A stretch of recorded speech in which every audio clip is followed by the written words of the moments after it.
बिस्मिल्लाहिर्रहमानिर्रहीम। आज हम पढ़ेंगे सूरतुल बकरा का तर्जुमा। इसमें 986 आयतें हैं।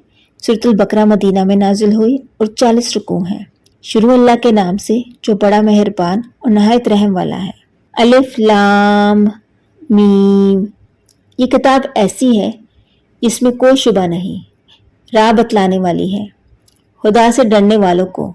और खुदा से डरने वाले लोग ऐसे हैं कि यकीन लाते हैं छुपी हुई चीज़ों पर और कायम रखते हैं नमाज को, और जो कुछ दिया हमने उनको इसमें से खर्च करते हैं।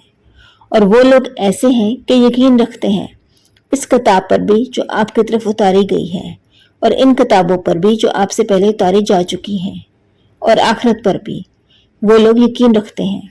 ये लोग हैं ठीक राह पर जो उनके परवरदिगार की तरफ से मिली है, और ये लोग हैं पूरे कामयाब।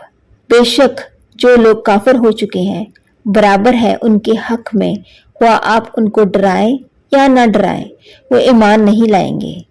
बंद लगा दिया है अल्लाह ताला ने उनके दिलों पर और उनके कानों पर, और उनकी आंखों पर पर्दा है, और उनके लिए सजा बड़ी है।